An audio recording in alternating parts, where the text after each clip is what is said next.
Papa, maman, ce sont des dieux, c'est un dieu et une déesse qui existent dans notre psyché pour l'éternité. En fait, il n'y a pas d'équivalent à ces dieux-là. Papa, maman sur le mont Olympe, et qu'est-ce qu'on fait avec ça et comment on travaille avec ça? Beaucoup de femmes entrepreneuses sont vraiment dans la dynamique sacrificielle, et notamment les mères de famille, qui veulent vraiment naviguer sur tous les fronts, mais qui éprouvent énormément de culpabilité à laisser tomber leur famille pour soit développer leur business, soit parce qu'elles ont l'impression qu'elles ne ramènent pas assez d'argent à la maison et que du coup, c'est au détriment du bien-être de la famille. On est toujours dans la, on est toujours dans la bataille de la revalorisation du féminin et pas le revaloriser en dépréciant le masculin. Parce que c'est pas la solution, parce que finalement, on ne valorise plus aucune de nos énergies sous aucun espace. Hello les amis, je suis très très contente aujourd'hui de recevoir une invitée, la première sur ce podcast Maison 2. Et mon invitée est Eugénie. Et j'ai grand plaisir à la recevoir aujourd'hui parce que j'ai été en contact avec Eugénie à plusieurs reprises et puis j'ai été cliente de ces sessions, notamment en PKS. Eugénie, est-ce que tu peux nous en dire un peu plus à ton sujet? Eh ben écoute, Hilay, déjà merci de me recevoir dans ton podcast. Je suis très contente. Finalement, c'est pas très différent de quand on se voit toutes les deux en privé et qu'on échange. C'est chouette du coup qu'on mette ça en public et qu'on fasse profiter ton audience de notre vibe, parce que je trouve qu'on s'entend vraiment bien et on a toujours beaucoup de choses à se dire. Donc moi, c'est Eugénie Couture de mon nom de famille. Je ne fais pas de couture, c'est un petit peu... euh, c'est un petit peu compliqué avec mon Instagram en ce moment, on me pose la question. Mais non, je travaille comme coach avec majoritairement des femmes, un public féminin, une audience féminine, et puis autour de la communication, de manière générale. Donc je travaille avec, admettons, trois piliers principaux pour aider les femmes, notamment. C'est ouvert à tout le monde, hein, mais c'est le public que j'attire. Je dirais 97% féminin, on va pas se mentir. Majoritairement entrepreneuse et majoritairement du bien-être et du mieux-être également. Et on travaille beaucoup sur la communication avec les outils que j'affectionne et que je maîtrise le mieux, à savoir l'astrologie, le PKS, le Peter Koenig System, qui est un système de libération émotionnelle, mais on aura certainement l'occasion d'en reparler, et le chant de cercle, que je pratiquais quand j'habitais en Angleterre, parce que j'habitais en Angleterre pendant 10 ans, entre 2012 et 2022. Voilà.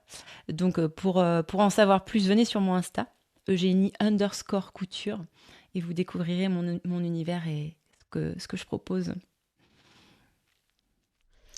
Super, bah, de toute façon je mettrai toutes les indications pour te trouver dans la légende de la vidéo.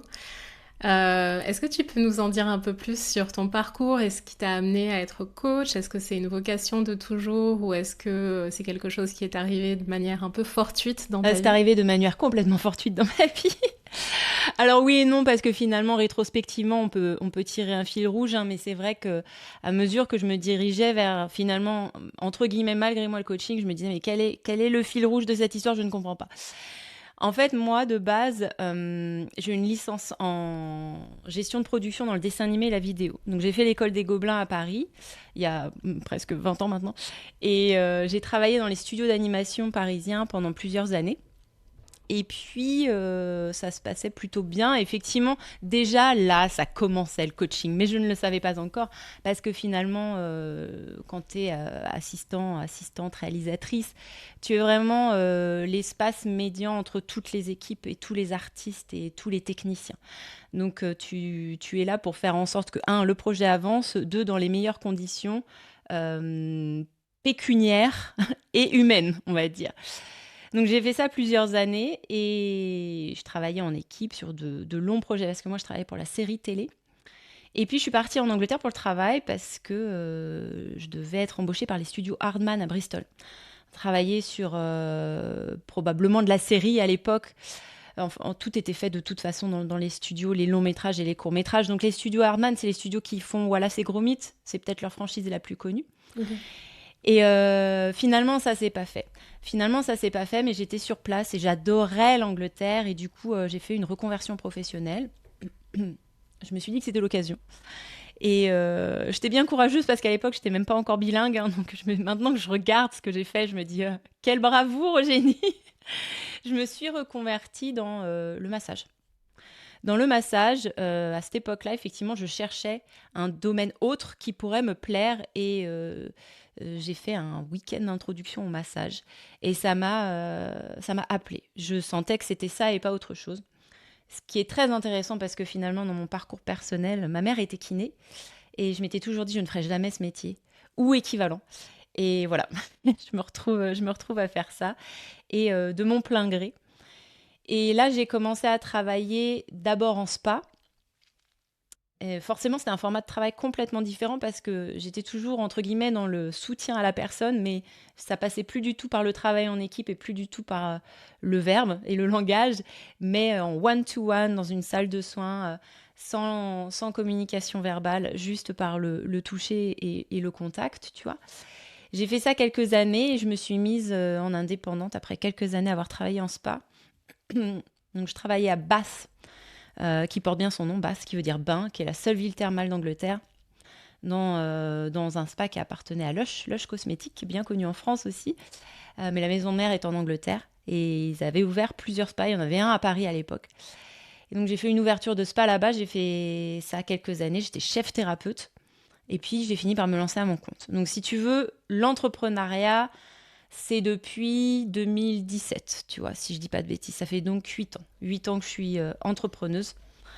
Et là, j'ai déménagé à Brighton et je me suis lancée dans un centre de soins avec d'autres masseuses thérapeutes, avec des ostéopathes, des psys, des profs de yoga, tout ça. J'ai fait ça encore une fois quelques années. Puis alors là, le Covid est passé par là. La maternité est passée par là, j'ai eu ma petite fille, donc ça a été un gros chamboule-tout, blablabla.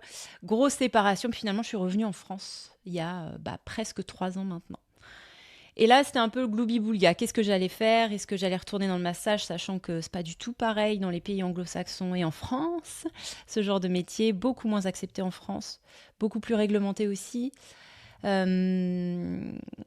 J'ai d'abord donné des cours d'anglais. Et puis, j'ai rencontré Julien, mon chéri, qui lui travaille sur la visibilité des entrepreneurs et qui fait du coaching aussi.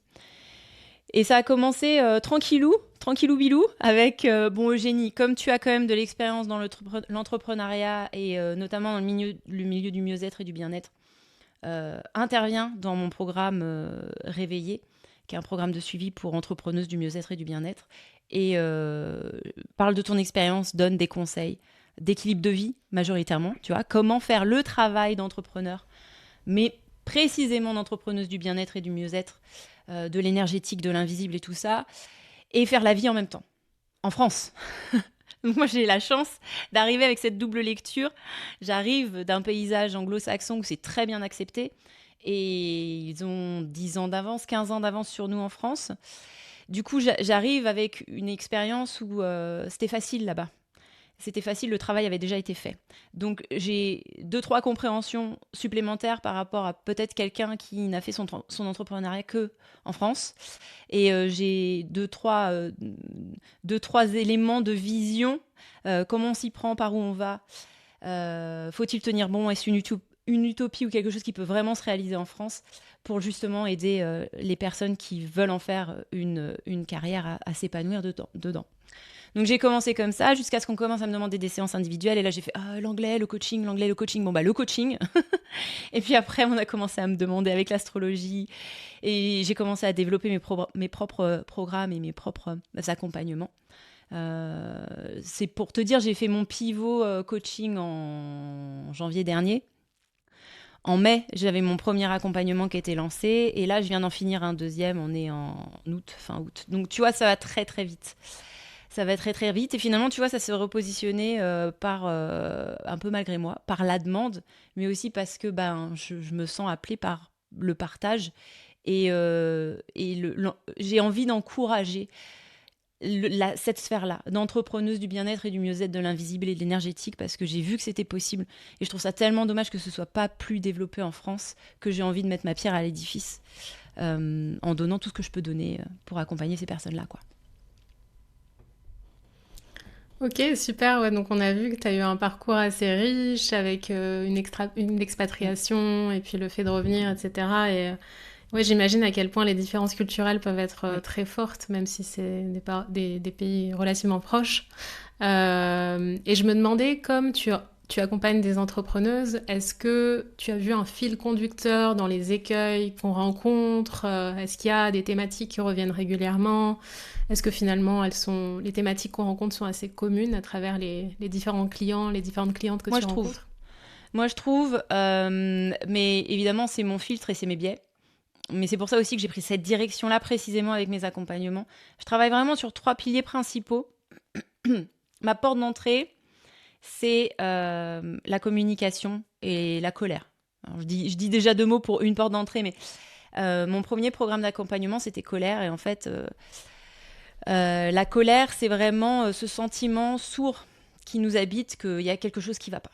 On a quelque chose à dire, on a des choses à dire, et en fait, on les dit jamais au bon moment, c'est jamais les bons mots, on s'en veut énormément qu'on la mette en lumière ou pas d'ailleurs. Il y a vraiment un énorme sentiment de culpabilité. Et en général, une entrepreneuse qui vient me voir par la porte de la colère a un souci avec 3 piliers principaux qui sont tous liés à la communication de manière générale. C'est soit, mais souvent c'est un mix des trois, hein, on va pas se mentir, c'est soit un souci de territoire, un territoire qui est envahi, un territoire qui est pas bien défini, qu'est-ce que tu veux faire, dans quel espace-temps, où est-ce que tu veux habiter, quelles sont les choses que tu acceptes, que tu n'acceptes pas, tu vois. Tout ça, c'est des problématiques de territoire. Et une fois qu'on connaît son territoire, on peut mettre en mots le OK, là tu peux passer, OK, là non, c'est pas OK, ce sera non. Ce sera plus tard, ce sera pas maintenant, ce sera avec d'autres personnes, tu vois. Il y a cette problématique-là. Il y a la problématique aussi de j'allais dire la servitude, mais c'est pas ça, du sacrifice en fait. Beaucoup de femmes entrepreneuses sont vraiment dans la dynamique sacrificielle, et notamment les mères de famille, qui veulent vraiment naviguer sur tous les fronts, mais qui éprouvent énormément de culpabilité à laisser tomber leur famille pour soit développer leur business, soit parce qu'elles ont l'impression qu'elles ne ramènent pas assez d'argent à la maison et que du coup, c'est au détriment du bien-être de la famille, blablabla. Donc, travailler sur cet espace de être au service d'eux, ce n'est pas se sacrifier au nom d'eux. Et ça peut être très difficile. Encore une fois, notamment pour les mamans entrepreneuses. Et puis, déterminer ses besoins. Parce que déterminer un territoire et puis ne pas se mettre en position sacrificielle, c'est génial. Mais on a aussi besoin de certaines choses. On a besoin de dire oui à certaines choses, au même titre qu'on dit non à d'autres choses. Où sont tes espaces de repos ? Qu'est-ce qui te fait plaisir ? Qu'est-ce qui te fait du bien ? Qu'est-ce qui ramène du beau dans ta vie et qui fait que tu ne t'épuises pas ?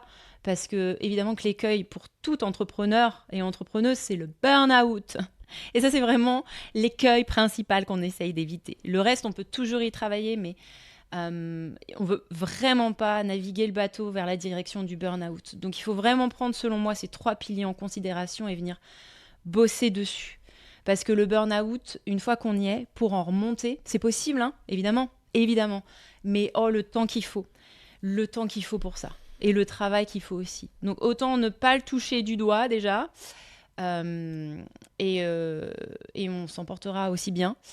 Et puis, travailler effectivement sur ces éléments qui, selon moi, posent un vrai gros souci à l'entrepreneuse d'aujourd'hui, notamment du bien-être et du mieux-être.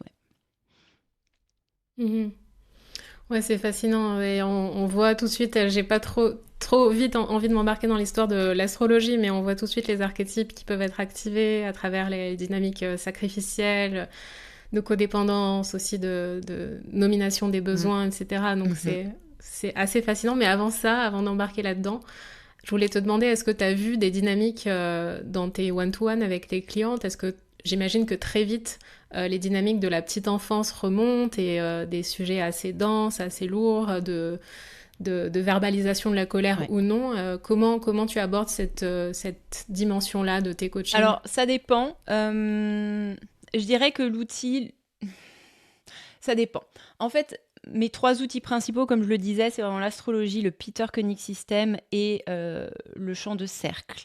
Et ils entr'ouvrent chacun une porte différente. Donc en fait, ça dépend un petit peu où se situe la personne au moment où elle me contacte. En tout cas, si elle arrive, c'est qu'il y a au moins un des 3 outils qui résonne. et qu'elle se sent plutôt en sécurité avec moi, ou en tout cas, elle est plutôt en phase avec mon énergie. Donc, dans tous les cas, il y a quelque chose, a priori, qui est prêt à s'ouvrir, qui est prêt à être révélé, quelle que soit la porte et l'outil que j'utilise. L'astrologie, ça me permet d'utiliser, comme toi, des archétypes et un langage qui vient parler à l'inconscient collectif. Donc en fait, avec des histoires et en reprenant certaines mythologies et certains principes archétypaux, on vient réveiller assez efficacement le sens dans la personne. Tu vois, on raconte une histoire mythologique et en fait, il y a plein de connexions qui vont se faire dans sa psyché, qui vont la faire s'identifier peut-être à un personnage ou une problématique d'un personnage et du coup se positionner un petit peu différemment par rapport à sa vie à elle. Et puis le chant, c'est simple. Je trouve que ça catalyse tellement dans le corps ce qu'on n'ose pas s'octroyer quand on a des soucis ou qu'on estime avoir des soucis de communication. Là, soudain, il faut faire du son, il y a des paroles, il faut apprendre assez rapidement une chanson parce que moi, je la fais tourner en cercle. Alors, on fait ça en visio aussi, hein. On s'y prend évidemment pas exactement de la même façon que quand on est en visu avec un groupe, mais ça vient nous poser plein de problématiques de « Oh, ma voix est moche, j'y arrive pas, je fais pas bien, la perfection, truc machin ». Ça remet un peu tout le monde à sa place et ça nous connecte avec une pratique archaïque qui vient aussi apaiser le système pour plein de raisons très 3D avec le système nerveux, la théorie polyvagale et tout ça. Hein. Le chant, c'est extraordinaire pour ça. Mais je dirais que c'est avec le Peter Koenig System que vraiment, si la porte est ouverte et la confiance est là, on peut aller le plus profondément, le plus rapidement possible. Parce que c'est un outil de libération émotionnelle sur base d'affirmations qui partent de certains mots et certaines phrases que j'échange avec la personne et qui nous fait remonter très très très vite vers les loyautés familiales. Et ça, il ne faut pas se mentir, l'idée, c'est pas de complètement fragmenter le système et tout détruire pour tout reconstruire petit bout par petit bout, pas du tout.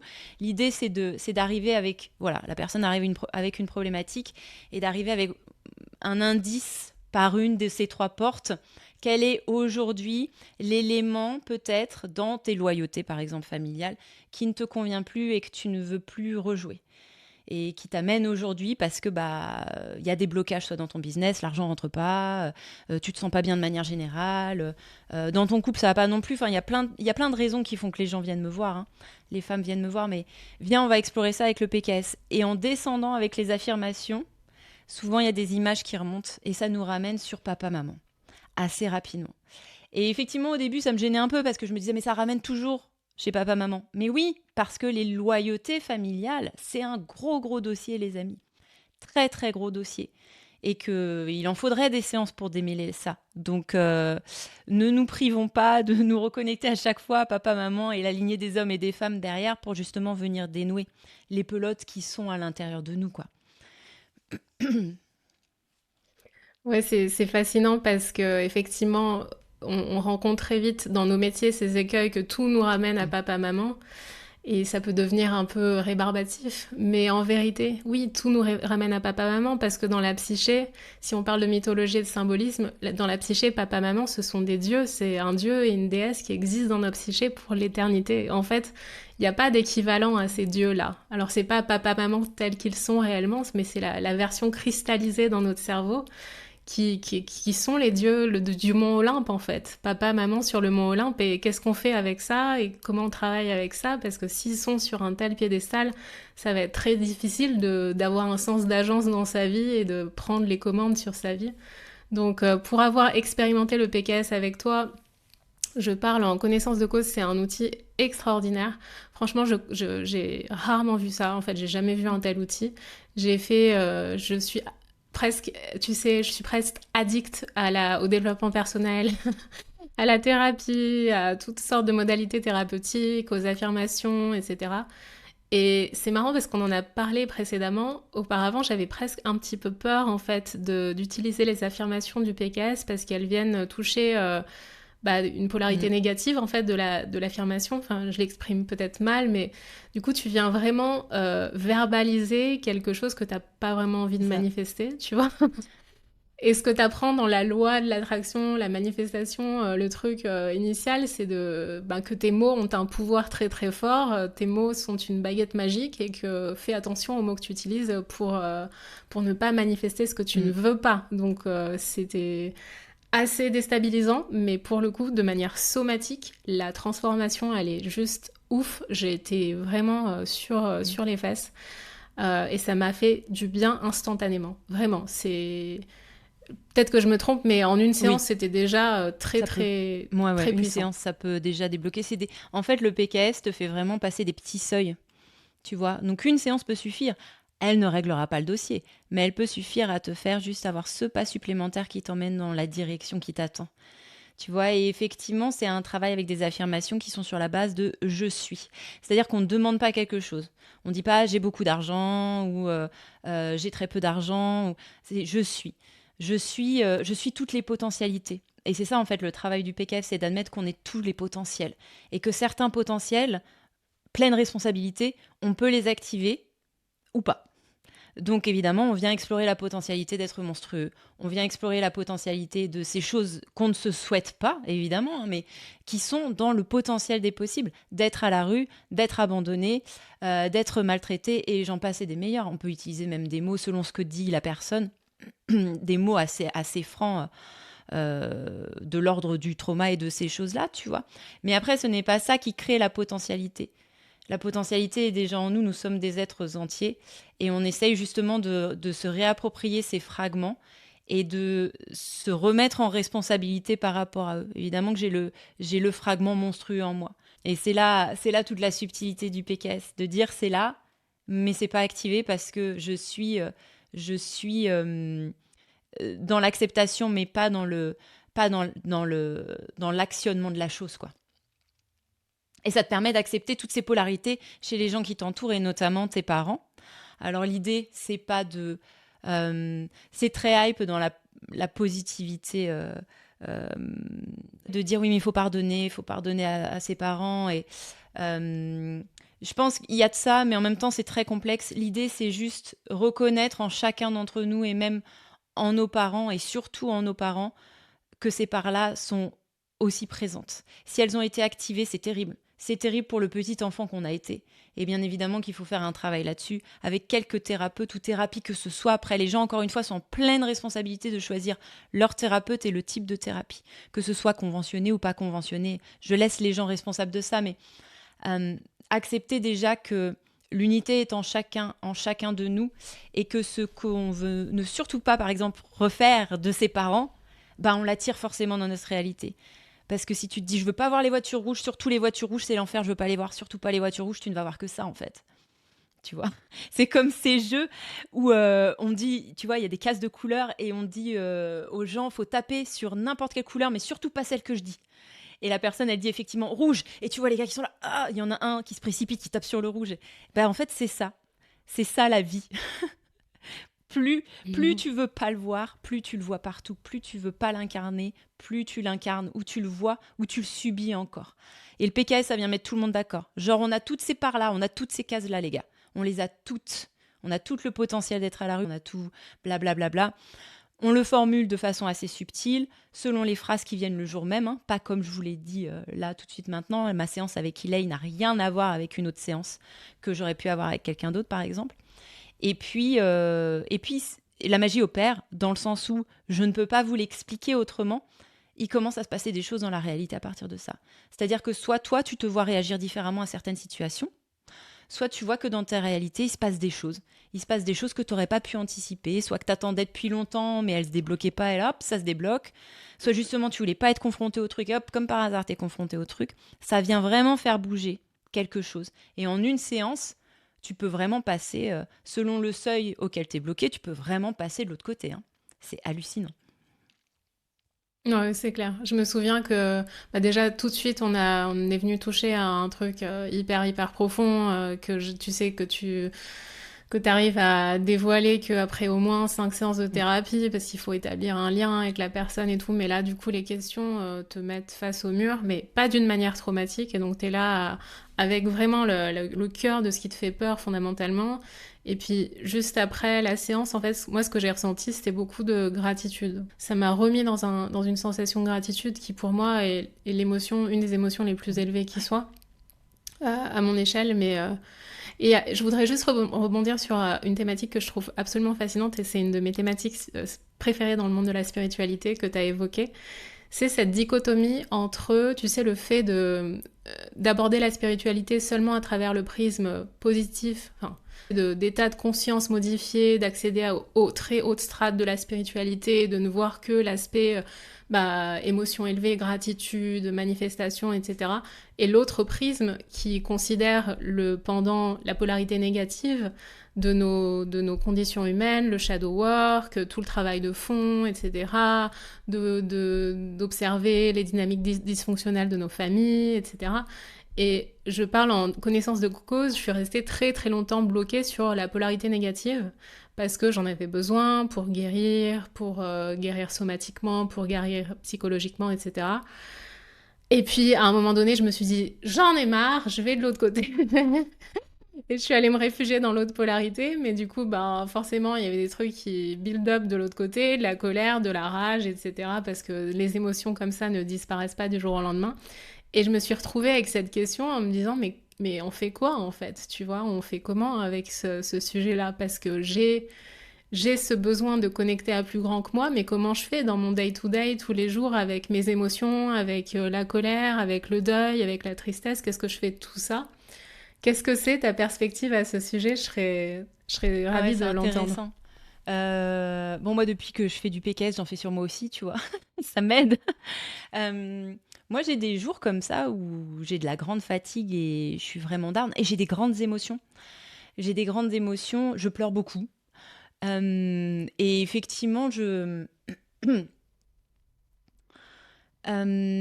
alors, c'est très intéressant comme question. C'est marrant parce que ces épisodes que j'ai maintenant, ou quand je me sens complètement découragée par l'entrepreneuriat, on a déjà beaucoup parlé ensemble en privé, j'ai ces jours où je me dis je vais tout laisser tomber, je retourne dans le salariat. Et rien ne peut me raisonner. Rien ne peut me raisonner. C'est-à-dire que ça se passe plutôt bien, plutôt rapidement depuis que j'ai fait mon pivot avec le coaching et tout. Empiriquement, c'est plutôt positif. Mais c'est impossible de me raisonner dans ces espaces où je suis complètement overwhelmed. Et en fait, je me retrouve maintenant dans un espace où je navigue avec mes émotions. Des fois, je me rassure entre guillemets en me disant ah mais c'est parce que je vais bientôt avoir mes règles par exemple. J'essaie de trouver des raisons 3D qui justifieraient que, mais c'est pas toujours le cas. Et puis plus ça va, plus je trouve que je suis à l'aise avec ça en fait. Et pareil, Julien, il est là en présence quand j'ai ces épisodes-là, mais j'ai besoin de les vivre et j'ai besoin de les honorer aussi pour ce qu'ils représentent, tu vois.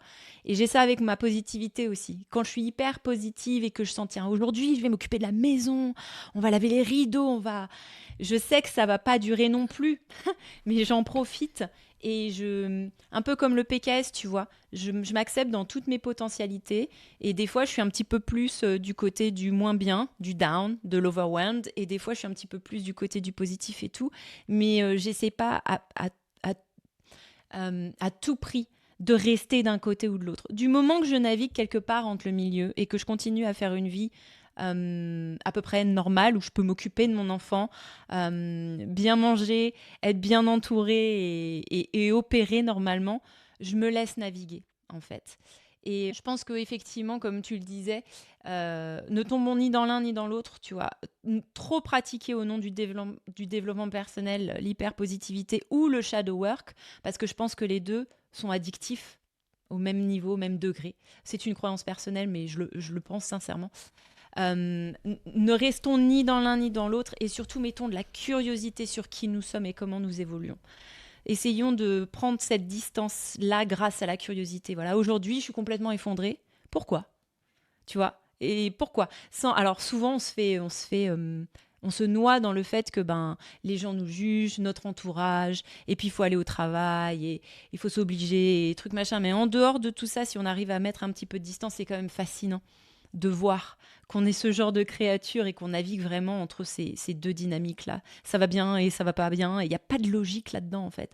Il n'y a vraiment pas de logique. Ouais, j'adore discuter de ça et tu as aussi évoqué une dynamique qui m'intéresse beaucoup, c'est tu l'as évoqué en souriant, mais tu sais, la fameuse cyclicité et le moment où en tant que femme, tu approches de ton Mm. cycle et en tant qu'entrepreneur, ça vient d'autant plus appuyer sur un spectre d'émotions très dense et forcément notre énergie qui est aussi impactée.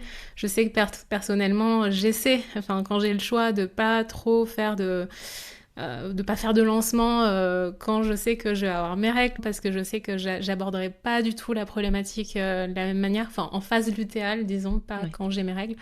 Mais je serais très intéressée de savoir, de connaître ta perspective sur les dynamiques entre le féminin et le masculin parce que tu as aussi ton compagnon est coach aussi et je trouve ça hyper intéressant justement de voir vos perspectives, si elles sont différentes, si elles se rejoignent et Ouais, en alors quoi. on s'entend bien à ce niveau-là, heureusement, parce qu'on vit ensemble, hein, donc ce serait compliqué sinon. Alors, le féminin, le masculin, l'énergie féminine, l'énergie masculine, c'est un vaste sujet et disclaimer, ça va venir vous gratter à partir du moment où on commence à en parler, je pense, parce que ça vient toucher à des sujets vraiment très, très, très, très profonds. Euh, on est tous habités d'une énergie féminine et d'une énergie masculine, et on est tous et toutes un savant mélange des deux. A priori, je vais t'en parler par rapport à ma perspective, à moi et comment je le vis, en tant que femme, née femme hétérosexuelle, et qui se considère hétérosexuelle encore aujourd'hui. Euh, je regarde le pattern dans ma famille et le fait qu'il y a un grand rejet du masculin, en tout cas, il y a un grand rejet des hommes. On est une famille de femmes sans hommes, et qui du coup ont dû gonfler leur énergie masculine pour pouvoir assumer et le rôle féminin et le rôle masculin dans la famille. Moi, je suis famille monoparentale. Je suis pas bien vieille, hein, je vais avoir 40 ans, mais à mon époque, ça se faisait encore pas trop, les familles monoparentales. Ça a été beaucoup plus accepté après, voire valorisé. Mais pas quand j'étais petite et j'étais en école privée en plus, donc tu vois, c'était encore un peu touchy. Euh, j'ai donc une énergie, étant descendante de cette filiale-là, assez masculine aussi. Sauf que je me suis rendu compte en évoluant que elle avait pris le dessus, et à juste titre. Parce que moi aussi, j'ai été sans homme, entre guillemets, hein. J'ai toujours été en couple, mais j'étais pas forcément soutenue et j'étais pas dans la construction avec le principe masculin en face de moi, tu vois. Ça, c'est venu beaucoup plus tard parce que je faisais pas confiance et puis que je représentais tellement bien l'énergie masculine, tu vois, que je me suffisais à moi-même, on va dire. Ça ne m'est venu que plus tard quand je me suis rendu compte que j'étais fatiguée. J'étais fatiguée de toujours tout porter sur mes épaules et de jamais faire confiance et d'être la responsable. Et c'était un peu un cercle vicieux parce que je m'étais aussi enfermée dans ce rôle-là. Donc j'ai vraiment commencé à me poser cette question de voilà, quelles sont les énergies qui m'habitent et comment est-ce que je peux les rééquilibrer parce que a priori, ça y est, je suis arrivée au bout d'un truc là. Quand j'ai été maman, que j'ai eu Violette, petite fille, et forcément, je ne pouvais avoir qu'une petite fille, tu vois, pour continuer la lignée et justement me poser les mêmes questions. Et puis quand j'ai rencontré Julien, je pense que beaucoup de femmes entrepreneuses aujourd'hui manquent de masculin, manquent d'énergie masculine et survalorisent leur énergie féminine. J'entends tout à fait, mais pour moi, ça commence à devenir un extrême récurrent dans ce que je vois. Et on va pas pouvoir s'en sortir si on continue comme ça. Il faut revaloriser le masculin aussi. Et revaloriser le féminin qui demande encore à être valorisé. On part quand même de très très loin avec le féminin. Donc il n'y a pas de souci, hein, on est toujours dans on est toujours dans la bataille de la revalorisation du féminin. Mais il ne faut pas le revaloriser en dépréciant le masculin. Parce que c'est pas la solution, parce que finalement, on ne valorise plus aucune de nos énergies sous aucun espace, tu vois, sous aucun angle. Évidemment, vaste sujet. Comment est-ce qu'on revalorise le féminin, par exemple, dans son entreprise et comment est-ce que ça se voit en étant connecté à sa spiritualité, en honorant ses cycles, pas forcément ses cycles menstruels, hein. Chacun honore les cycles qu'il veut. Moi, je travaille beaucoup avec les jours de la semaine, par exemple. Si tu me fais travailler le lundi, qui est le jour de la lune, Ça va pas être pareil que si tu me fais travailler le mardi, qui est le jour de Mars. Moi, je suis très sensible à ça. Mais sans se faire emporter par le chaos du féminin, tu vois. Et le sacrificiel. Parce que quand on est très lunaire, très connecté au principe mère, au principe maternel, ben, on est toujours les satellites d'autres. On est toujours à tourner autour des autres et de leurs besoins, mais jamais centré sur notre soleil, qui est un principe masculin, qui est notre centre à nous et qui est le centre de toutes les opérations, en fait. Tu vois. Et donc, comment revaloriser le masculin dans une entreprise, dans une auto-entreprise, d'autant plus quand on est dans le mieux-être et le bien-être, ça passerait, entre autres choses, par définir une structure, définir un planning autour du cycle qui te convient, tu vois, mais s'y tenir, accepter de travailler son rapport à l'argent aussi, accepter qu'il rentre, accepter qu'il sorte et que finalement il circule. Voilà, bon, il y a plein de pistes, hein, mais je trouve que dans l'entrepreneuriat, c'est très visible assez rapidement.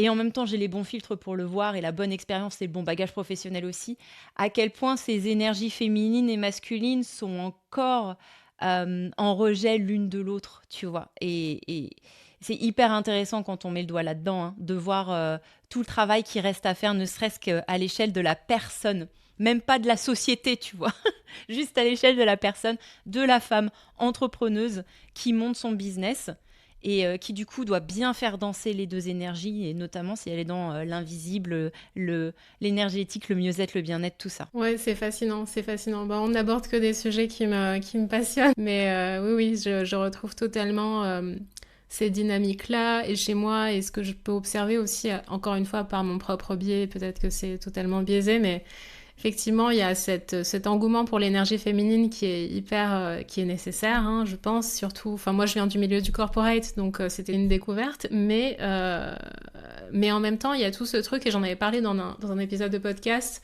en fait, d'inertie de l'énergie féminine, où tu peux très vite, comme tu l'as dit, être embourbé dans le chaos de la matrice universelle, de la matrice féminine, d'être dans cette inertie féminine. Et pour moi, en tout cas, de ce que je connais de mon existence, ça peut très vite donner un système de compensation ingestive, notamment avec des addictions ou alors même des compensations somatiques, où tu as besoin d'ingérer quelque chose, la matière, et puis ça peut très vite... Moi, je sais que mon rapport à la nourriture avec l'entrepreneuriat, c'est très compliqué. C'est très, très compliqué. Parce que, justement, quand je suis dans cette inertie, ce chaos féminin, je peux très vite décompenser avec la nourriture, avec une forme d'addiction ingestive, tandis que je commence à initier, c'est justement ce sens d'agence très soleil, justement ce sens d'agence dans la vie, de prendre les rênes de sa vie, d'avoir une forme d'autorité sur sa vie, de légitimité. Mais encore une fois, quand on vient, même si c'est un terme galvaudé, mais quand on vient de dynamique de famille dysfonctionnelle et qu'on a eu un archétype parental qui était, ou deux même, qui était plus ou moins poreux, qu'est-ce qu'on fait avec ça? Comment on vient travailler avec ça? C'est pour ça que je dis souvent que l'entrepreneuriat, c'est un rite d'initiation, parce que ça va nous mettre face à des écueils, face à des problématiques extrêmement denses, extrêmement compliquées. Il faut être prêt, il faut avoir les outils autour de soi, et aussi les personnes, les bonnes personnes, s'accompagner des bonnes personnes, non seulement de coach quand on a les dispositions financières pour le faire, mais aussi de ce que j'appelle des cheerleaders, tu sais, des personnes qui t'encouragent, qui sont là, un écosystème de personnes qui comprennent en fait ces problématiques-là, parce qu'on peut très vite se sentir complètement isolé. Et c'est pour ça qu'on a eu plaisir aussi à échanger, parce que c'est un métier qui nous isole très, très rapidement. Oui, surtout sous ces formats-là d'accompagnement. Tu vois, moi, quand j'étais en Angleterre, je te le disais, en privé, c'était complètement différent. Parce que je travaillais dans un centre de soins et j'avais des collègues, en fait, tu vois. J'étais à mon propre compte, mais j'avais des collègues qui faisaient aussi le même métier que moi. Donc, encore une fois, on en avait parlé en privé. Moi, j'ai un rapport à la concurrence totalement chill. Totalement chill. Alors, des fois, ça vient me piquer, tu vois, mais vite fait. Parce que j'ai eu la chance d'évoluer dans un système où, au contraire, c'était un écosystème vertueux de travailler dans un endroit avec des salles de soins et on faisait tout le même métier, quoi. C'était incroyable. Et ça nourrissait aussi le plaisir de travailler dans ce domaine-là. On échangeait des massages les unes avec les autres. On s'inspirait de certaines techniques les unes des autres. Et du coup, quand je suis revenue en France et que j'ai vu que c'était un peu plus fragmenté, tu vois, qu'il n'y avait pas vraiment, en tout cas dans mes premières perceptions de la chose, de centres de soins tels quels, avec pléthore de massothérapeutes qui se sentaient pas en concurrence. Moi, tout de suite, quand j'ai voulu louer un espace, il y avait potentiellement une esthéticienne sur place et on aurait partagé la même salle et c'était le bout du monde, hein. C'était le bout du monde. On a dû en parler pendant 107 ans de oui, mais alors faut pas faire exactement les mêmes protocoles, les mêmes massages, les mêmes trucs. Et moi, ça me semblait alien de parler de ça parce que pour moi, il n'y avait pas de concurrence. Le client vient vers toi aussi pour qui tu es, pour ton énergie, pour la relation qu'il ou elle a avec toi. Et s'il va ensuite avec ta collègue, c'est pas que la collègue te l'a volé. C'est que juste, il y a une affinité différente, tu vois. Et puis, effectivement, si c'est un problème de compétence, mais finalement, c'est assez rare que ce soit un problème de compétence, eh ben, il suffit de se reconnecter à la discipline, peut-être revoir ses basiques, refaire des essais avec les amis, la famille sur certaines techniques, enfin, que sais-je. Il y a d'autres chemins à explorer, tu vois, mais j'ai eu la chance d'arriver du milieu anglo-saxon où la concurrence n'était pas un problème et du coup on était dans des meilleurs écosystèmes, me semblait-il. Et après effectivement, accompagner les gens, je connais pas de réseau d'accompagnants qui font ça ensemble, tu vois. Je pense que vraiment il y aurait le potentiel à faire quelque chose, à avoir un réseau qui nous maintienne la tête hors de l'eau aussi parce qu'on vit les mêmes expériences et que quand on a une petite journée down, on a les collègues à côté qui disent ouais, qui sont là pour nous rappeler que oui, ça fait partie du jeu. Parce que c'est fou comme on oublie comme ça fait partie du jeu quand on a la tête dedans. Mais c'est vrai que c'est pas quelque chose dont j'ai fait l'expérience en France et je trouve effectivement que l'ambiance est très solitaire, très individualiste, malheureusement. Je suis pas sûre que c'est ce qu'on veuille au fond du fond, mais peut-être que c'est basé aussi sur tout plein de peurs qui ne nous font pas, entre guillemets, nous associer avec des praticiens, des praticiennes qui font la même chose que nous. Il y a peut-être un sentiment je crois que j'ai le terme qui me vient en anglais, mais pas en français, de scarcity, tu vois, de manque. De manque. Il n'y a pas assez de clients pour tout le monde. Et moi, je vis pas du tout dans ce paradigme-là, et pour ça, je suis tellement reconnaissante. J'ai d'autres paradigmes qui me servent pas, hein, mais celui-là, qu'est-ce que je suis reconnaissante de pas vivre dedans. Pour moi, plus on sera de praticiens, de praticiennes, de l'invisible, des énergies et tout ça, plus les gens qui n'iraient pas vers ces pratiques-là de manière spontanée vont être mis en contact avec nous, avec ce qu'on fait, et du coup s'éveiller à. Donc je pense que ça va être exponentiel et proportionnel au nombre de praticiens et praticiennes qu'on sera. Je sais pas, je le sens dans mes cellules que ça ne peut évoluer que comme ça, tu vois. Ouais, c'est fascinant ce mindset, ces polarités d'esprit de pénurie, de scarcity, de pénurie ou d'abondance, effectivement. Ça vient aussi, hein, on reparle des mêmes archétypes, mais ça vient aussi du milieu duquel on est issu, enfin de la mentalité des générations qui nous ont précédés, ce qui a existé auparavant. Et ce que je trouve assez fascinant dans ce mindset de pénurie, c'est qu'on peut venir d'un milieu extrêmement favorisé et pour autant avoir un mindset de pénurie, ou on peut venir d'un milieu extrêmement humble et pour autant avoir un mindset d'abondance. C'est vraiment, ça n'a rien à voir. Et comme tu le dis, en termes culturels, notamment dans la culture franco-française, à certains égards, c'est vrai que l'esprit de pénurie est extrêmement présent. Évidemment qu'il y a des réalités économiques qui sont ce qu'elles sont, mais en termes de mentalité, d'aspérité psychologique, c'est souvent une dynamique qu'on retrouve beaucoup, cet esprit de pénurie, à la fois financièrement, mais aussi en termes de compétition, comme tu l'as dit, de se dire mais non, il faut que je sois le seul à me dégager du lot parce que sinon, et comme tu l'as dit, moi je le voyais, tu vois, depuis une perspective masculine, très masculiniste, il faut favoriser la singularité de sa personne avant le groupe, avant toute chose, favoriser la singularité. Mais en même temps, c'est dichotomique parce que la personne qui se dégage du lot, on veut pas trop qu'elle se dégage du lot. Je dis très dichotomique avec la culture française, liberté, égalité, fraternité, tu vois, il faut tous être au même niveau. Mais en même temps, on aurait quand même bien envie d'être individualisé, tu vois, reconnu comme une figure détachée, tu vois. Mais en même temps, moi je rapproche toujours ça à la monarchie, tu vois, et j'y ai beaucoup pensé avec le bootcamp, d'avoir travaillé sur la communication, la voix, comme par hasard. Évidemment, je suis tombée malade. La veille de mon lancement, j'ai perdu ma voix alors que je fais chanter les gens. Enfin, c'était un truc. J'ai du coup j'ai fait mon lancement, mais j'ai décalé mes sessions suivantes après, ce qui était finalement très bien parce que ça a laissé plus de temps d'intégration et ça a arrangé tout le monde. tout est juste, hein. Mais je me suis beaucoup questionnée sur la gorge, la voix, le son. Je travaillais avec les trois premiers archétypes de la roue du zodiaque pour nous emmener à la communication. Tu vois, je suis passée par le bélier avec Mars, le taureau avec Vénus, et je me suis arrêtée sur Mercure. Mercure est le signe des Gémeaux. J'ai fait que ces trois marches-là, hein, pour nous emmener. Et puis après, bon, on sait que la roue, elle continue et qu'il y a plein d'autres archétypes et qu'on peut les lire différemment et les assembler différemment. Et du coup, je m'arrêtais aussi sur ce que représentaient les archétypes en termes de positionnement corporel. Tu vois, le bélier qui gouverne la tête, et puis le taureau qui gouverne le cou, les cordes vocales, et le gémeau finalement qui représente la communication, qui gouverne les mains, les bras et les poumons. Et qu'en fait, c'est vraiment ce système-là qui fait, tout ce système-là qui fait que ça fonctionne avec la gorge au milieu. Cette gorge que culturellement, on a beaucoup vu pendue, ou que même nous, inventeurs de la guillotine, on a beaucoup tranché, tu vois.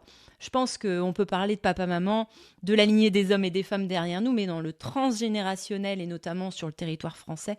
Après, ça dépend comment vous vous positionnez par rapport aux réincarnations et tout ça, mais si vous êtes aujourd'hui dans cette société-là, ça vient forcément taper sur cet historique de il faisait pas bon avoir la gorge exposée, il faisait pas bon avoir la tête qui dépassait, tu vois, tout ce qui dépassait c'était coupé. Et encore une fois, toi et moi on en a parlé un peu en privé parce que je lisais Avec les fées de Sylvain Tesson, qui fait le tour des côtes celtes dans son livre, et donc écrit un livre dessus pour essayer de se connecter au merveilleux et au féerique. Et pendant son voyage, au moment où il revient, la reine d'Angleterre décède. Et donc, il parle du rapport de la monarchie en Angleterre ou sur les îles anglo-saxonnes par rapport au rapport à la monarchie en France. Et je trouve ça absolument fascinant qu'on soit une culture, par exemple, si proche physiquement, hein, on n'a que la Manche entre nous, mais si différente par rapport à notre rapport à la royauté. Donc la royauté, le concept, l'archétype du lion qui brille, qui crée, qui ne fait rien, qui est, tu vois. Bah nous, on leur a coupé la tête. Alors, dans la 3D, dans l'histoire, il y avait des justifications. Et évidemment, mais symboliquement, si on se raccroche à l'archétype, c'est fascinant de voir comme on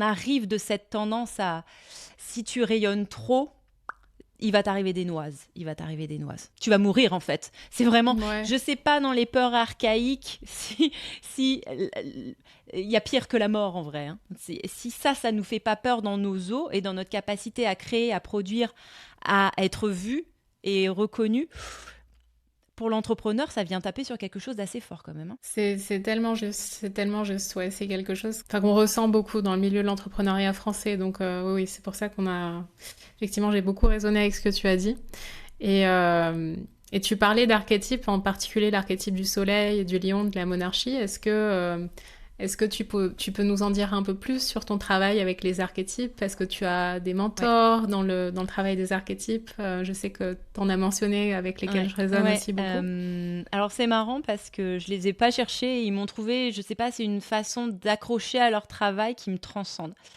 D'abord, il y a Caroline Myss. Caroline Myss, je suis tombée complètement par hasard sur une de ses vidéos il y a des années. C'était peut-être même avant que je parte en Angleterre, je sais même plus, tu vois. Ça remonte à tellement loin. Et je me souviens, elle devait probablement intervenir dans une émission de Oprah Winfrey. Et elle avait une help desk. Donc elle avait un petit bureau dans un lieu public et les gens s'asseyaient en face d'elle. Elle leur faisait en fait un coaching immédiat, quoi. Et je me souviens que j'étais tombée sur un coaching. Alors, il y avait d'autres intervenants, hein, mais tu vois, je me souviens pas des autres, je me souviens que d'elle. J'étais tombée sur un de ces coachings et c'était un jeune homme qui venait, qui s'asseyait, qui lui disait: Je comprends pas, j'attire que des relations où on s'attache pas à moi, c'est toxique, truc machin. Et elle avait fini par lui poser une question et ça l'avait bouche bée. Elle lui avait dit: Qu'est-ce que toi tu as apporté dans une relation? Quelles sont tes qualités? Et le mec, il était là. Elle lui disait: Mais si tu ne connais pas ta valeur, c'est mort, hein. C'est mort. Qu'est-ce que toi, t'as apporté dans une relation? Ça m'avait choquée. Mais tu vois, c'était genre il y a 15 ans, tu vois. Je m'étais dit, en 2 minutes, elle a plié le game. Et du coup, j'ai commencé à la suivre. Ses livres, je trouve, sont impossibles à lire. Mais par contre, elle a une chaîne YouTube. Alors, faut être à l'aise avec l'anglais, évidemment, où elle poste énormément de ses symposiums et ses conférences. Et je crois pas que j'ai jamais écouté une seule de ses vidéos sans avoir au moins une illumination, tu vois, une compréhension. Et puis alors, entre-temps, comme j'ai suivi son parcours, elle a elle-même a évolué. Elle a eu des problèmes de santé, elle a eu une visitation d'une sainte Thérèse, et depuis, elle est passée carrément dans le côté mystique. Et ça, pour moi, c'est fascinant. Les mystiques me fascinent. Avec tout ce que je sais qu'ils vivent aussi, tu vois. Je glorifie pas du tout la personne mystique. C'est pas du tout un but de ma vie, par exemple, ou un chemin vers lequel je vais moi-même. Je sais que ça vient avec son lot de responsabilités, tu vois. Comme elle le dit elle-même, quand tu es appelé, tu peux pas dire non, tu vois. Et il y a plein de gens qui veulent être appelés, qui veulent que Dieu ou le plus grand les appelle par leur prénom, mais qui ne sont pas prêts. Et c'est OK, hein. Moi, par exemple, je sais que je suis pas prête, hein. Je sais que je suis pas prête. Tu vois, mais elle me fascine parce qu'elle est partie dans un, un truc, mais par rapport au mysticisme et tout, quel parcours, incroyable. Et puis, si je devais ne choisir que deux autres personnes, je dirais, il y a Martin Shaw. Martin Shaw, qui est un conteur anglais qui vit dans le Dartmoor. Donc juste au-dessus de la Cornouaille, tu vois. Et dans un petit cottage, c'est le stéréotype du conteur anglais. Tu vois, la barbe, petit cottage, petit feu de cheminée perdu dans le Dartmoor. Et lui, par contre, que ce soit ce qu'il écrit ou ce qu'il dit, c'est hallucinant. Il raconte des histoires, mais c'est vraiment des histoires déjà très ancrées dans le patrimoine européen. J'adore ça, j'adore ça. Je trouve qu'on en manque terriblement. Mais il y a tout un mouvement qui revient là, de conteurs et qui vient vraiment creuser et faire ressortir les histoires du patrimoine européen. Ça me fait tellement chaud au cœur, tu vois, parce que bien évidemment qu'on est fasciné et intéressé par les autres cultures, mais quelle tristesse de ne pas pouvoir se connecter à la nôtre parce qu'on manque de matériel, quoi. Quelle tristesse. Et lui, pareil, il raconte des histoires tellement denses qu'elles fonctionnent par acupuncture. C'est-à-dire qu'à la fin de l'histoire, tu te souviens même plus de la trame et de trop ce qui se passe, mais de certains éléments. Et selon ce qui t'a marqué, ça, c'est venu réveiller un schéma en toi, peut-être un nœud, peut-être une porte qui était prête à s'ouvrir pour commencer à travailler ou continuer à travailler sur un dossier différent. Incroyable, Martin Shaw. Mais alors là, pour le coup, faut être bilingue, hein, parce que c'est un langage très particulier, il faut être confort avec l'anglais. Et puis pour finir, et elle est traduite en français, c'est Sharon Blackie. Alors Sharon Blackie, laisse tomber pareil, une mythologiste spécialiste du mythe féminin dans les cultures européennes. Elle est absolument incroyable. Et puis elle continue à publier, et de plus en plus elle s'intéresse au féminin du troisième, du quatrième âge, c'est-à-dire cet âge qui n'existait pas ou peu. Il y a encore, ne serait-ce que, je sais pas, 150 ans de ça, tu vois. Cet âge post-ménopause, où la plupart du temps, il y avait très peu de femmes parce que les morts en couche et puis les maladies. Et là, à l'échelle humaine et sociétale, c'est incroyable de voir que les femmes vivent de plus en plus longtemps, comme si pour la survie de l'espèce. Alors évidemment, encore dans la 3D, ça s'explique par plein de raisons liées à la médecine et au progrès de la médecine et tout ça, mais c'est comme si symboliquement, pour la survie de l'espèce, il était nécessaire que les femmes matriarches vivent plus longtemps pour être davantage en présence, plus longtemps en présence avec les nouvelles générations et la famille en général. Enfin, fascinant. Tout le travail de Sharon Blackie est fascinant et toujours baqué avec des histoires archaïques et du territoire européen, quoi. Donc, je m'appuie vraiment sur ces trois figures à petite dose, parce que c'est tellement dense que, encore une fois, hein, c'est comme l'équilibre entre le féminin, le masculin, le positif et le shadow work. Et, tu vois, on n'est pas toujours là non plus pour s'en mettre plein la tête. Et plus on se faufile dans ce chemin qui est plein de broussailles et puis qui s'étend, qui se déploie et qui fleurit différemment, plus on est tenté de se perdre dans toujours la lecture, l'apprentissage. Et évidemment qu'il faut être méfiant de ça aussi. Il faut ancrer dans le pratique, soit parce qu'on est entrepreneur et qu'on fait des programmes et tout ça, tout ce qu'on apprend et ce qu'on engorge. Et il faut savoir de temps en temps faire des pauses aussi pour que ça mature. Sinon, on est très dans le Gémeaux et c'est génial. Mais on va chercher aussi la médecine qui est en face dans le Sagittaire, quoi. Effectivement, parce que je trouve qu'on peut très vite s'enfermer dans une surintellectualisation de nos disciplines, surtout en tant qu'astrologue.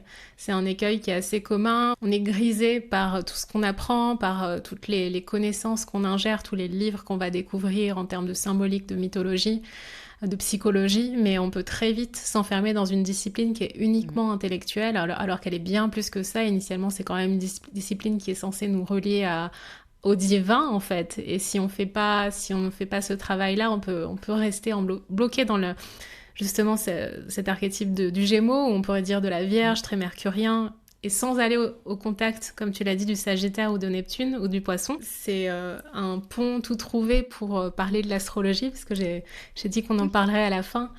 Et du coup, je serais très curieuse de savoir quel est ton intérêt avec l'astrologie, comment tu l'as découvert. Je sais que ton histoire est assez particulière.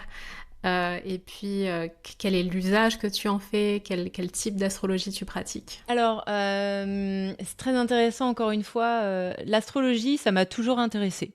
Toujours. Donc, quand j'étais petite, tu vois, j'utilise souvent cette référence, mais elle vient aussi de mon parcours. Du coup, j'ai beaucoup d'affection pour cette référence. Je crois que l'astrologie, ça a commencé avec Femme Actuelle. Tu sais, les horoscopes à la semaine ou au mois, tout ça, selon ton signe solaire. Et ça m'a toujours intriguée. Je pense que par mes lectures, je suis toujours restée connectée à l'astrologie. Et puis un jour, je suis devenue maman et je trouve que c'est vraiment un espace incroyable.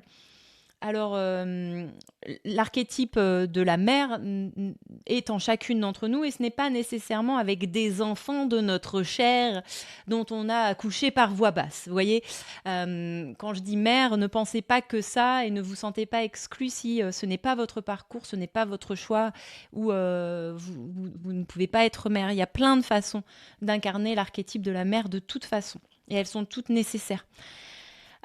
Mais quand je suis devenue mère, il s'est passé un truc très étrange. C'est que, bon, évidemment, tout mon rythme de vie a changé, notamment sur les premières semaines, les premiers mois. Et puis, je vivais à des heures complètement différentes. J'étais réveillée en pleine nuit, j'allaitais mon enfant. J'étais connectée avec d'autres forces et j'avais des envies créatives. Et je pense que, malheureusement, on ne nous donne pas l'opportunité d'avoir suffisamment de temps pour mettre ça à profit. Mais il y a quelques mois, au début de la maternité, où tu es vraiment connecté à quelque chose de complètement... Ça te dépasse. C'est plus grand que toi. Tu deviens une créature nocturne, diurne, tu sais plus trop. Et puis, tu as des inspirations qui te viennent. Tu es ouverte sur d'autres plans. Et je m'étais dit... J'ai fait 2 choses à cette période-là que je m'étais dit que j'allais faire. Je voulais faire des choses pour moi parce que ça m'a effectivement aussi recalé dans cette compréhension de voilà, je vois maintenant le potentiel de me faire absorber par un autre être humain, un autre projet et de m'oublier. C'était déjà le cas dans mes relations amoureuses, mais je ne sais pas, comme j'étais très romantique, je pense que je ne le voyais pas, mais là ça devenait évident. Et je me suis dit, choisis-toi sur 1 ou 2 espaces. Tu vois, fais un truc que tu voulais faire depuis longtemps, que tu t'autorisais pas à faire, où il y avait jamais le temps, où tu trouvais toutes les meilleures excuses du monde. L'astrologie, ça a été le premier truc. Je me suis dit, je vais prendre des cours d'astrologie. Et v'là-t-il pas que en bas de chez moi, donc fallait marcher un peu quand même, 10 minutes, tu vois, mais en bas de chez moi, le long de la rue, il y avait une église. Et dans cette église, ça se fait beaucoup en Angleterre, les églises, tu peux les louer. Elles ont beaucoup de salles. Et évidemment, il peut y avoir des offices et des choses comme ça, le dimanche, des trucs machin, mais le reste de la semaine, ce sont des lieux de communauté. Et ben dans l'église en bas de chez moi, dans les combles, il y avait un cercle d'astrologie qui se réunissait tous les 15 jours. Et je me suis dit, je vais aller au cercle. Et en allant au cercle, donc c'était rigolo parce que j'allaitais Violette. Donc je lui donnais une tétée, je la posais, elle faisait la première moitié de sa nuit. Je sortais faire mon cercle astro et je revenais pour la deuxième tétée, tu vois. Et en faisant les cercles astro, j'ai rencontré des professeurs et j'ai commencé à prendre des cours. Et voilà comment ça s'est fait. Sauf que pendant extrêmement longtemps, j'avais le syndrome de l'imposteur et je l'ai toujours, soit dit en passant. Sauf que ça m'a rattrapé un peu comme le coaching.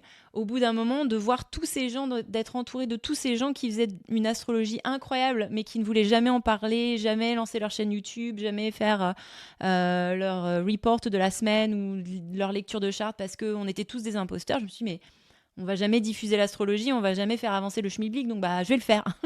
Donc maintenant, toutes les semaines avec Julien, on enregistre notre épisode d'astro-coaching sur les dynamiques de la semaine, et puis j'inclus ça dans mes programmes et mes formations. Je suis toujours en train d'apprendre, j'ai toujours le syndrome de l'imposteur, mais je le fais quand même, tu vois, parce que sinon, personne ne le fait, tu vois. Si tout le monde s'y prend comme ça, on n'avance pas. On n'avance pas globalement. Donc oui, des fois, je dis des bêtises. Je dis des mots pour d'autres, ça m'arrive vachement souvent. Je dis des mots de planète pour d'autres, des mots de signes pour d'autres, et je me rends compte une fois que je regarde l'enregistrement, et c'est trop tard parce que c'est sur YouTube, mais c'est pas grave. Vaut mieux ça que rien. Un vaut mieux que zéro, tu vois. Je préfère faire des erreurs parce que je suis en visibilité, je fais vivre la pratique plutôt que juste être caché et jamais rien en faire. Donc ça, c'est l'astro. Et puis, et à cette période-là aussi, je m'étais dit, j'avais arrêté la chorale alors que je chantais depuis toujours parce que l'enfant et puis les responsabilités de l'enfant et les cris, les pleurs et je me suis dit je vais ouvrir, dès que j'aurai un peu l'espace pour le faire, je vais ouvrir un cercle de chant maman-bébé où les femmes viendront avec leur enfant et ce sera leur cercle. Et je l'ai fait. Et ça, c'était avec une organisation à but non lucratif qui s'appelle Singing Mamas en Angleterre, qui est en train de faire des partenariats avec les hôpitaux et tout, qui est vraiment sur le développement de qu'est-ce qu'on fait avec la santé mentale des jeunes mères.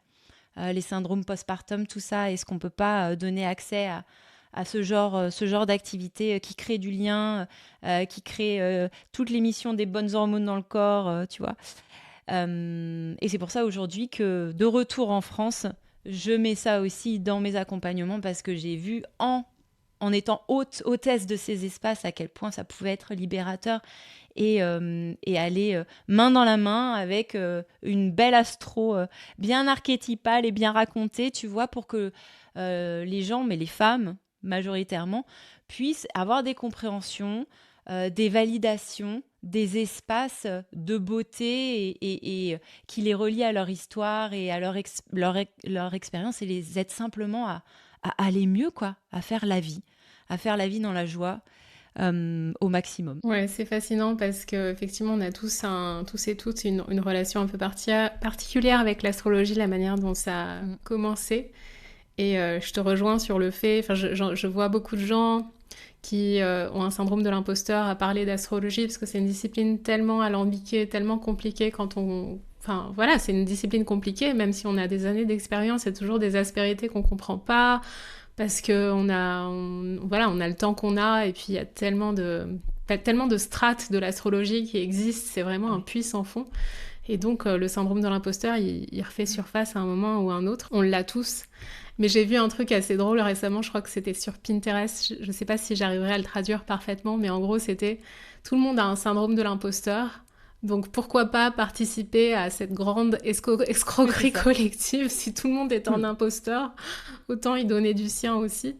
Et tout le monde l'a en fait, c'est vraiment ces trucs où on se dit mais on pense qu'on est tout seul, mais en vérité tout le monde a un syndrome de l'imposteur. Mais en termes d'astrologie un peu plus technique, les éclipses arrivent à grands pas. Et je sais pas, j'aimerais parler un peu des éclipses. Est-ce que ça évoque pour toi? Comment tu ressens les éclipses? Est-ce qu'elles ont une énergie particulière pour toi? Quelle maison ça vient appuyer chez toi? Les prochaines éclipses en tout cas. Moi j'aime quand ça bouge dans l'astro. J'aime les rétrogrades, j'aime les voir venir et anticiper un petit peu. Tu vois, mais j'ai un côté assez ludique aussi, donc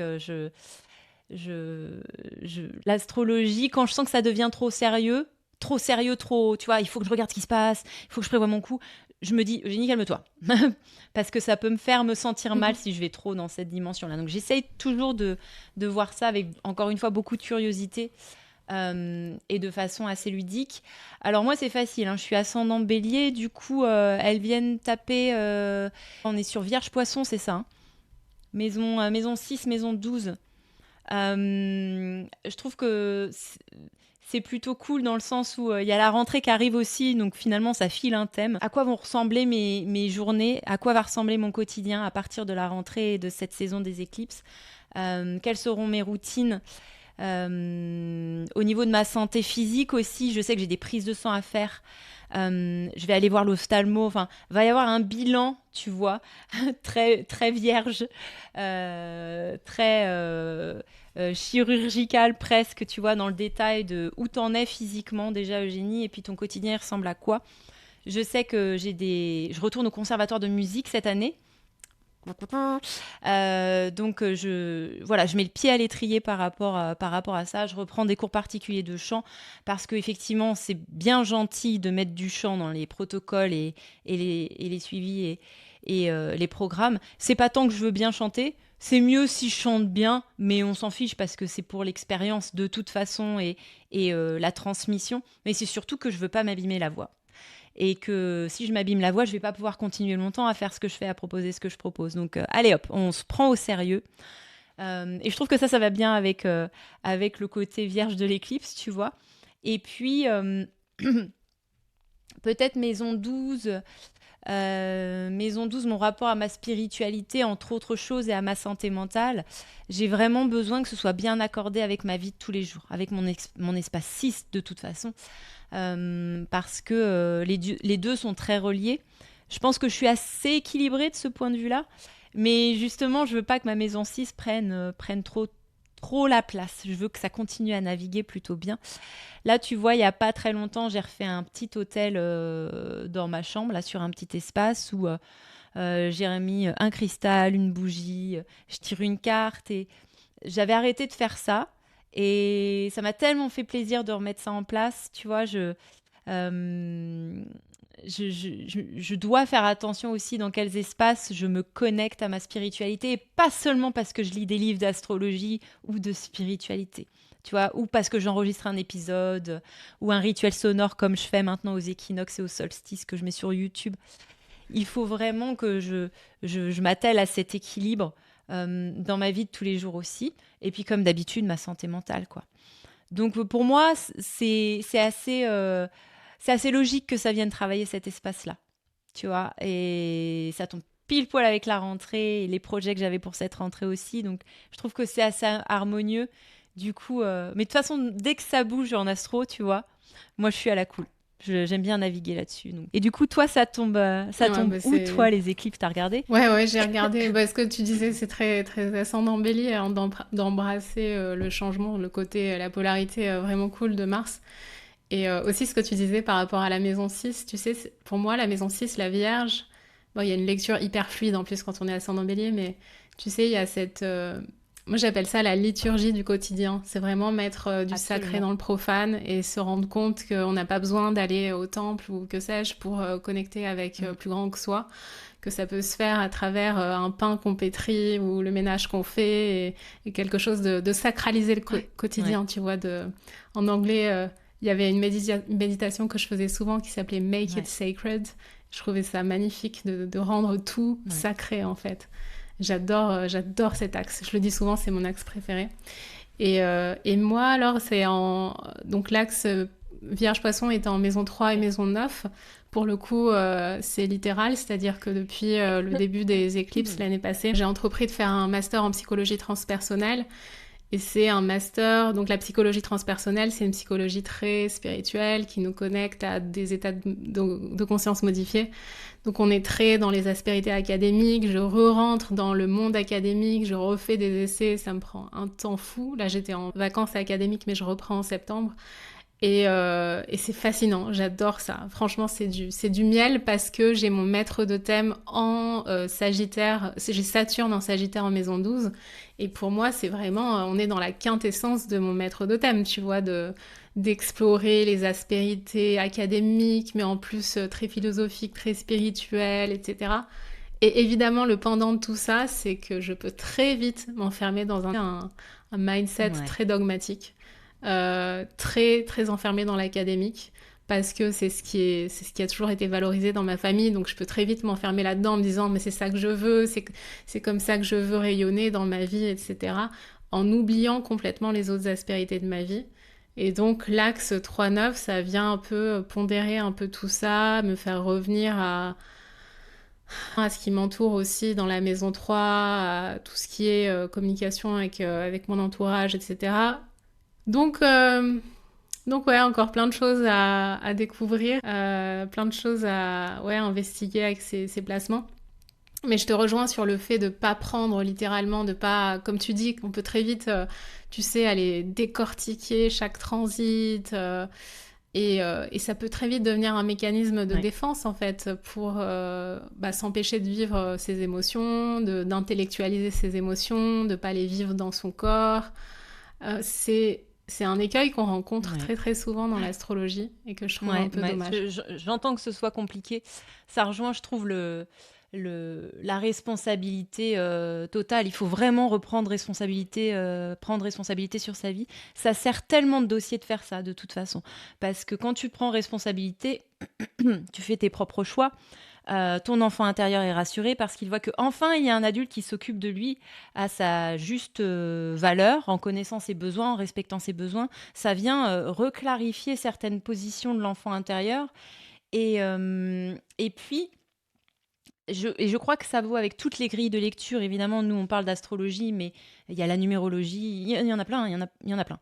Euh, Quand on reprend la responsabilité totale de qui on est, où on va, ce qui nous arrive, ça ne veut pas dire qu'on ne peut pas faire d'erreurs, hein, et ça ne veut pas dire qu'on doit toujours savoir ce qu'on fait non plus. Hein, c'est pas ça, mais euh, ça nous permet de dédramatiser l'utilisation des outils et des grilles de lecture. C'est-à-dire que moi, l'astrologie, des fois, ça me parle pas. Des fois, il y a des transits qui me parlent pas. Des fois, voilà. Et je me dis, ben, si ça me parle pas, si ça vibre pas, c'est que c'est pas un sujet. Et c'est OK.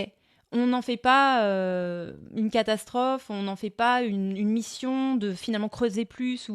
Et du coup, ça te donne l'autorisation à toi aussi, quand tu fais de l'astrologie, que tu lis la charte de quelqu'un, et si ça résonne pas avec la personne en face, de te dire, ben, c'est sa responsabilité à la personne. C'est-à-dire que si ça ne vient agripper aucune aspérité, c'est qu'il n'y a pas de sujet. Et c'est OK, tu vois. Ah ouais, moi je me reconnais pas quand tu me dis ça.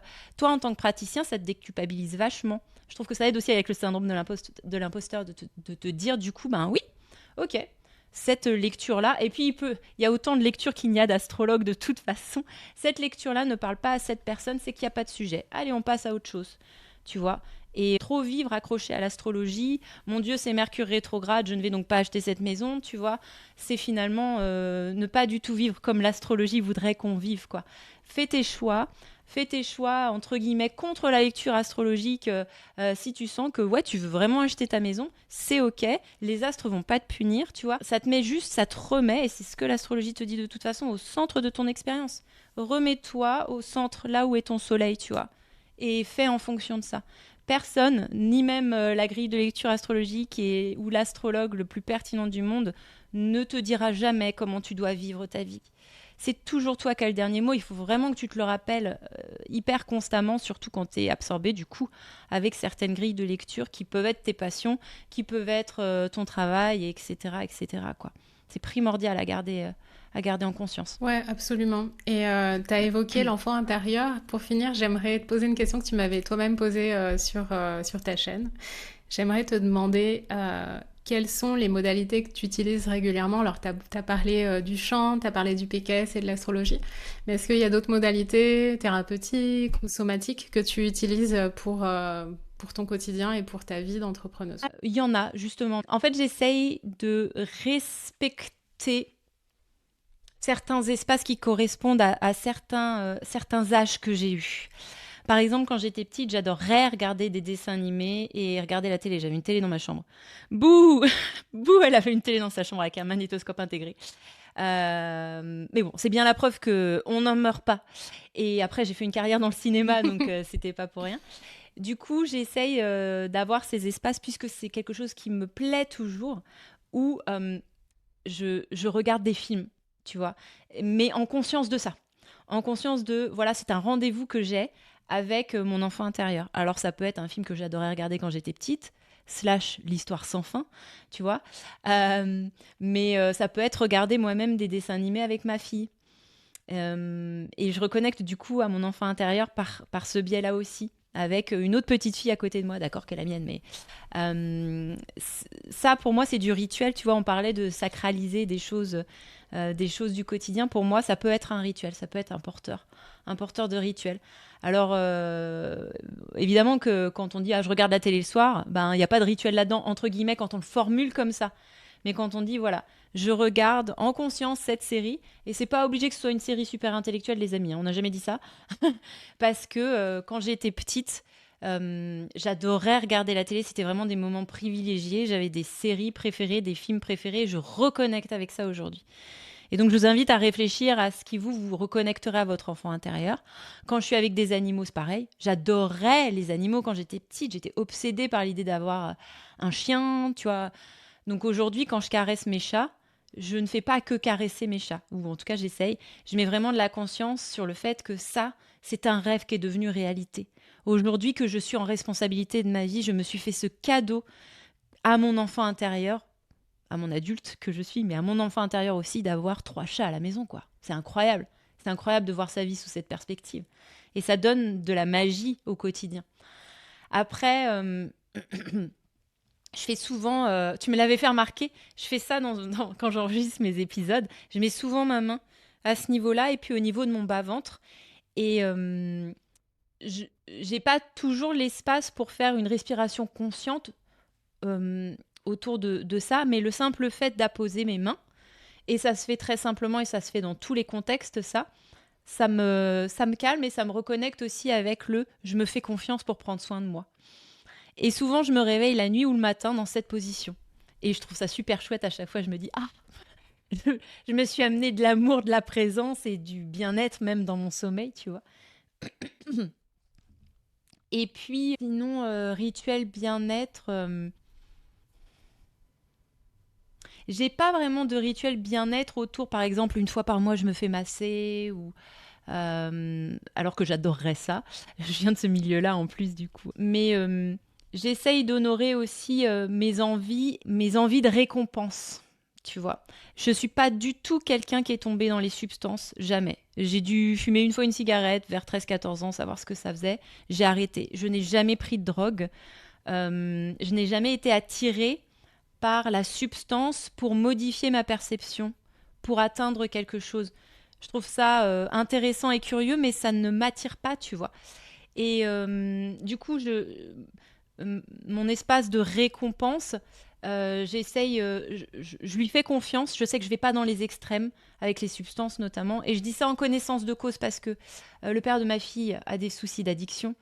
C'est un toxicomane et je l'ai vu en souffrir terriblement. Et évidemment, ça nous a fait souffrir terriblement aussi. Et on a eu une issue de relation plutôt malheureuse, du coup, entre autres choses à cause de ça. Mais tout ça pour dire que quand je parle de récompense, j'entends que je parle pour moi, sachant que je n'ai pas de problème d'addiction. Ça ne m'emmène pas dans des espaces où je me perds. Si c'est votre cas, ne le voyez peut-être pas exactement comme moi, voyez. Voyez-le avec votre filtre et ce que vous savez de votre expérience personnelle. Mais j'essaye de me récompenser quand je sens que j'ai envie de me récompenser. Et je trouve que dans mon système, c'est hyper vertueux. C'est-à-dire que quand je me dis j'irais bien marcher ou je m'offrirais bien cette crème pour le visage que j'ai vue il y a longtemps, et je me l'autorise. Tu vois, je me fais pas. Je trouve que ça a quelque chose de très en rapport avec l'enfant intérieur aussi. J'ai fait un effort et je me montre que je sais que j'ai fait un effort et que j'ai passé un seuil et je me récompense pour ça. Tu vois, je m'écoute dans ces espaces-là. Et je trouve que pour nous, les femmes, c'est tellement automatique de ne se récompenser que parce que on traite bien les autres, tu vois.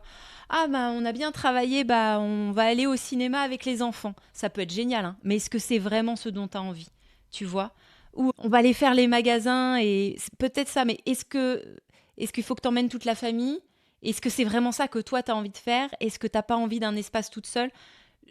J'interroge ces espaces-là en ce qui me concerne et j'invite les femmes à faire ça aussi. Parce que par défaut, on ne se fait pas des vraies récompenses en fait. On se donne encore l'excuse de les avoir avec le groupe ou d'être au service d'autre chose. Mais non, recentrez-vous encore une fois et si vous avez envie d'une récompense, laquelle ce serait, mais juste pour vous. Et si ça inclut les autres, c'est merveilleux. Mais pas nécessairement systématiquement, tu vois. Je sais pas si je me suis bien exprimée par rapport à ça, mais... Oui, oui. Pour moi, ça fait partie d'un des Oui, oui. rituels du quotidien et de sacraliser le quotidien aussi. Reviens vraiment au centre de toi et de ce sentiment de récompense que tu veux te donner. De quoi tu as vraiment envie, en fait. Et après, fais en sorte que ce soit Mhm. pas un truc excessif. Parce que après, ça devient une excuse pour partir dans des extrêmes et ça, ce n'est bon pour personne. Mais si tu sens que t'es bien centré, qu'est-ce que tu pourrais t'octroyer aujourd'hui que tu n'oses pas t'avouer, tu vois? Et est-ce que c'est si loin que ça, si impossible que ça de te le donner aujourd'hui? Probablement pas. Ouais, c'est intéressant justement aussi cette notion d'excès. En astrologie, on retrouve bien ce truc, c'est des polarités extrêmes et que finalement, garder la tension des opposés, ou cette notion de tempérance, du voie du milieu, c'est le Tao en fait, c'est cette voie-là qui est bonne pour nous, qui est bonne de manière intrinsèque pour nous et pour notre enfant Oui. intérieur aussi. Donc, écoute, je pense on a beaucoup discuté de sujets fascinants. Je pense on peut s'arrêter ici Ouais. pour aujourd'hui. Mais j'étais vraiment ravie de te recevoir ici, Eugénie. C'est un vrai plaisir que tu sois ma première invitée. Merci d'avoir partagé tout ça avec nous. Et puis, j'espère te retrouver Ouais, bientôt merci à ici. toi. Merci Ilaï, à tout bientôt. À tout bientôt. Et si jamais je mettrai tous les détails pour retrouver Eugénie et la retrouver sur Instagram où elle fait un travail fabuleux, je mettrai tous les détails en légende. Merci à tout le monde de nous avoir écoutés et je vous dis à tout bientôt.